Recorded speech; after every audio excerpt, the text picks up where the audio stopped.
Hello watchers, be the watcher के एक और शानदार जानदार वीडियो में आप सभी का स्वागत है। आज हम लेके आ चुके हैं डैन डैन के सीजन 1 का एपिसोड नंबर 2, जो कि होने वाला है बहुत ही ज्यादा कमाल का।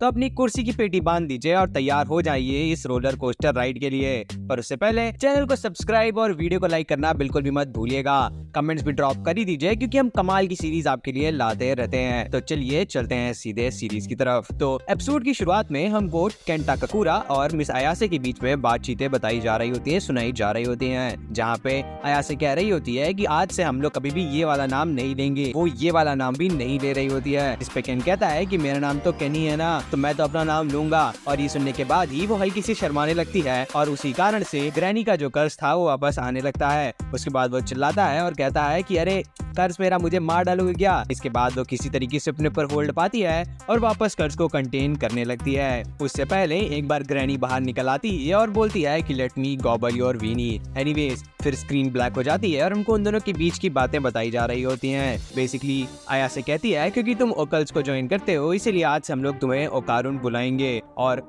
ये भी कह देती है कि आज के बाद से ये नाम कभी भी रिपीट नहीं होगा, और अगर तुम कभी भी ये नाम रिपीट करते हो तो मैं तुम्हें मार दूंगी। फिर उसके बाद वो कहती है कि वैसे अब सुबह हो गई है, शायद भूत तो आने नहीं चाहिए ना। इसके बाद आने लगता है इंट्रो, और इंट्रो भाई वंस अगेन क्या कमाल का इंट्रो है। और मैंने चेक किया, हाँ ये वही इंट्रो है जिसने ब्लिम बम बम बम बम वाला गाना गाया था। सिंगर का नाम है क्रीपी नट्स, और इसके और भी काफी सारे गाने काफी अच्छे अच्छे हैं। अगर आपको जापानीज गानों में कोई भी इंटरेस्ट हो तो इसको भी जाके आप चेकआउट कर ही लीजिएगा। एनीवेज फिर हमको ये दोनों वॉक करते हुए दिखाए जाते हैं। ये दोनों लोग जा रहे होते हैं अयासे की घर की तरफ। I mean, कहीं और जाने की जगह भी तो नहीं होती है। फिर अयासे कहती है पर तुम संभल के रहना, मेरे लास्ट बॉयफ्रेंड को मेरी दादी माँ ने ऑलमोस्ट मार ही दिया था। फिर वो दोनों लोग टेंपल के अंदर जाते हैं और टेंपल के अंदर जाते ही हमारा अपना हीरो जलने लगता है। फिर उनको बताया जाता है कि उस टेंपल के गेट पे एक तालिस्मान यानी कि तावीज दरवाजे पे लटकी हुई होती है। बेसिकली उसके हेल्प से कोई भी गोस्ट उस टेरिटरी के अंदर नहीं आ सकता था। और जैसे मैंने बताया, क्योंकि वो जलने लगता है तो अयासे अपनी साइकिक पावर का यूज करके उसको पानी के अंदर फेंक देती है, क्योंकि दोनों को लगता है कि वो मरने ही वाला होता है जल जल के। फिर हमको दिखाया जाता है कि उसका बाल कम्प्लीटली खराब हो गया है,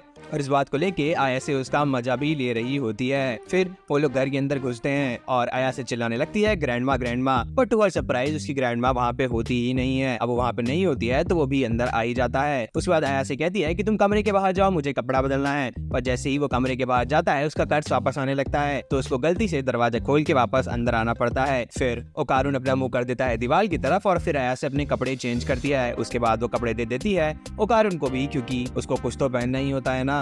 उसके बाद अयासे कहती है कि तुम मुझे दिखाओ कि नीचे क्या बचा है, क्योंकि ग्रैंडमा ने बोल दिया था कि उसने उसकी वीनी ले ली है और इसी कारण से ओकारुन के ऊपर कर्ज है। जिस बात को लेके ओकारुन बहुत ही ज्यादा डिफेंसिव होने लगता है और काफी ज्यादा गुस्साने भी लगता है। फिर उसके बाद वो गुस्से और दुख के कॉम्बिनेशन में बोल देता है कि आई एम सॉरी कि मुझे तुमसे बात करनी ही नहीं चाहिए थी। तुम्हारी और मेरी दुनिया बहुत अलग अलग है, हम दोनों को दोस्त नहीं बनना चाहिए था। और जैसे ही एक बार ये सब कुछ खत्म हो जाता है, हम दोनों वापस एक दूसरे को इग्नोर करने लगेंगे।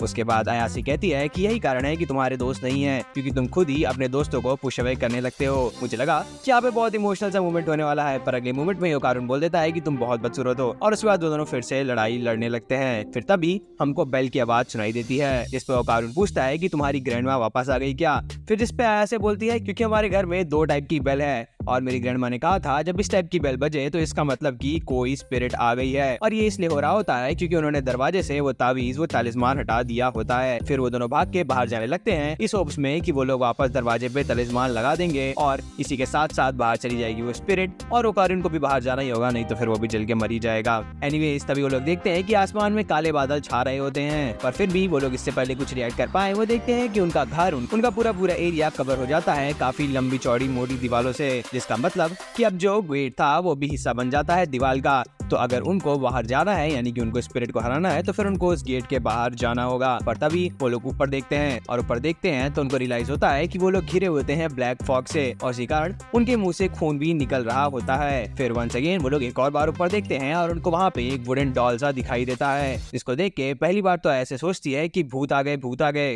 वो भूत आते ही वंस अगेन बोलता है कि give me your banana organ. उसके बाद वो कहने लगता है कि तुम लोग इविल लोग हो। फिर हमको रियलाइज होता है कि एक्चुअली में वो भूत नहीं है बल्कि एलियन एलियन है। फिर वो अपने मुंह से वंस अगेन वो ब्लैक वाला एलिमेंट बाहर निकालने के लगता है। इसी कारण वो दोनों भाग जाते हैं एक दीवार के पीछे और दोनों लोग बात कर रहे होते हैं। उसके बाद ओकारुन उसको समझाता है कि कैसे ये एलियन है। फिर वो बोलता है कि एलियन पहली बार साइट हुआ था अमेरिका के फ्लैटवुड में, इसी कारण से इसका नाम फ्लैटवुड मॉन्स्टर है। इसको जापान में यामानाशी कहा जाता है और इसकी आइडेंटिफिकेशन है कि ये 3 मीटर टॉल होता है और ये थोड़ा सा वुडन लगता है। उसके बाद आया से पूछती है तो फिर किस लिए बेल रिंग हो रही होती है, क्या एलियंस और घोस्ट रिलेटेड हैं किसी तरीके से, क्योंकि जो लोग स्पिरिचुअल फिनोमेना को देखते हैं वही लोग को भी यूएफओस ज्यादा देखते हैं। फॉग कंटिन्यूअसली बढ़ती जा रही होती है और दोनों की जान पे हो रहा होता है खतरा। इसके अलावा फॉग के कारण कंसंट्रेशन टूट रहा होता है आयासे का, इसी कारण टर्बो ग्रैनी भी बाहर आ रही होती है। इसके बाद आता है ओकारुन को एक कमाल का आइडिया। बेसिकली वो कहता है कि तुम ग्रैनी को मेरे माइंड के अंदर कंटेन रहने दो और फिजिकल एट्रीब्यूट्स मुझे वापस दे दो।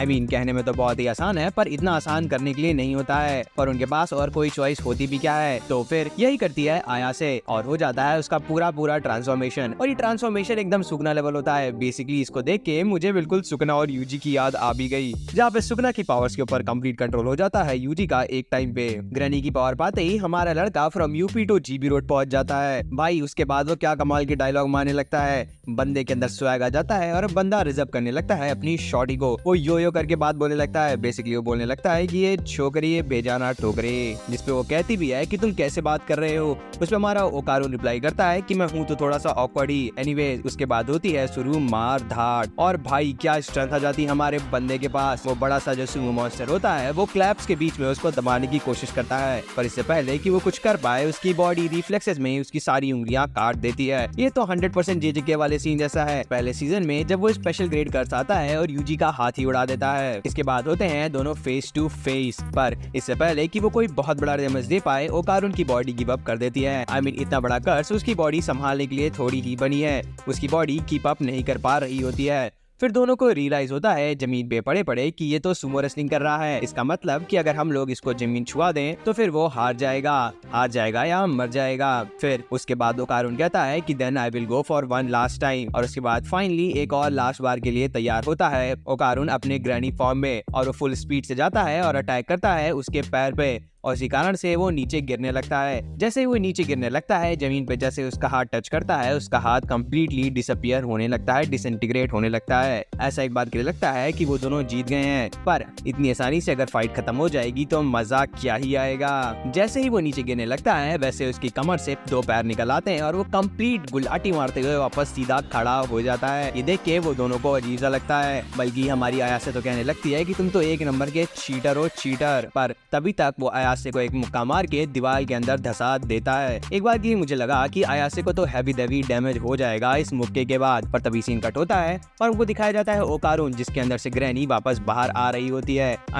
क्यों ही नहीं आएगी, क्योंकि कंट्रोल तो जा चुका होता है आयासे का। अरे एक्चुअली नहीं गया, वापस से ग्रैनी अंदर जाने लगती है, जिससे हमको दिखाया जाता है कि अभी भी आयासे ने अपना होश नहीं खोया है और वो मुक्कों के ऊपर मुक्के खाने लगती है उस बड़े से एलियन की। उधर ओकारुन कंटिन्यूअसली चिल्ला रहा होता है कि कर्स तुम कंप्लीटली रिलीज कर दो, पहले जरूरी ये है कि मैं इसकी कटाई छटाई कर सकूं। वहीं दूसरी तरफ आयासे बहुत ज्यादा गुस्से में होती है क्योंकि इस एलियन ने चीटिंग की होती है और उसको चीटिंग करने वाले लोग बिल्कुल भी नहीं पसंद होते हैं। और उधर वो एलियन मुक्कों के ऊपर मुक्के बरसाया जा रहा होता है आयासे के ऊपर, जिसके कारण वो दीवार के अंदर से अंदर घुसती चली जा रही होती है। तभी वो कहती है कि तुम्हारा बहुत बहुत शुक्रिया, तुम्हारे कारण हम लोग दीवार के अंदर आ गए हैं और इसका मतलब कि मैं अब बाहर हूँ इस दरवाजे के। उसके बाद वो समन करती है ओकारुन को अपने पास, जो कि उससे जाके चिपक जाता है। इसके बाद वो समन करती है उस तलिस्मान को भी और चिपका देती है दीवार के ऊपर, और इसी के साथ साथ वो वाला एलियन जल के वहीं पे मर जाता है। फिर उसके बाद सीन कट होता है और जैसा अभी तक सब कुछ ब्लैक एंड व्हाइट हो गया होता है अंधेरे के कारण, वापस उजाला आ जाता है, दुनिया में रंग बिखर जाता है और इसी के साथ साथ हमको दिखाए जाते हैं वो दोनों लोग जो कि हक करके बैठे हुए होते हैं। उसके बाद ऐसे पूछती है ओकारुन से तुमने अपना हेयर स्टाइल चेंज किया क्या, क्योंकि उसके बाद में अब पर्म आ गए होते हैं। बेसिकली वो पर्म कोरियन वाले लोगों की स्टाइल है भाई, सर्च कर लेना। उसने बोला तो मैंने बोल दिया, तो भाई मुझे नहीं पता क्या होता है, भाई मुझे नहीं पता। एनीवेज ओकारुन रिप्लाई देता है कि नहीं मैंने ऐसा कुछ नहीं किया है। उसके बाद वो मजा लेते हुए कहने लगती है कि वैसे भी मुझे ये वाली तुम्हारी हेयर स्टाइल ज्यादा अच्छी लगती है। फिर तभी वो कहती है कि मुझे काइंडा डिजी सा फील हो रहा है। उसके बाद वो वहीं पे बेहोश होके गिर जाती है और इसी के साथ साथ ग्रैनी कंप्लीटली टेक ओवर कर लेती है हमारे ओकारुन के ऊपर। और इसी के बाद ये एपिसोड खत्म हो जाता है। इस एपिसोड के ऊपर अपने क्या ही थॉट्स रखूं। ये शो इतना ज्यादा क्रिएटिव है। ये इस चीज को फनी बना ले गया जिसकी मुझे कोई उम्मीद नहीं थी। ये बनाना डिंग डोंग करते हुए ये शो कितना ज्यादा फनी हो गया है, मुझे तो मजा ही आ रहा है। और इन दोनों का रिलेशनशिप भी बहुत ज्यादा अच्छा है, जहाँ पे अयासे को ओकारुन नहीं पसंद है पर ओकारुन का रियल नाम यानी कि केंटा काकुरा बहुत ज्यादा पसंद है। और अगर वो नाम ये ले लेती है तो वो कम्प्लीटली फ्लस्टर हो जाती है। यही नहीं, एलियंस और बोस का जो ये कनेक्शन है ये कितना ही ज्यादा क्रिएटिव है। मैं तो कभी इसको नहीं सोच सकता था, मैं तो कभी ऐसी थ्योरीज बना नहीं सकता था। पर मैं हूँ भी कौन, मैं हूँ आपका अपना favourite YouTuber. Anyways, thank you for watching and be the watcher.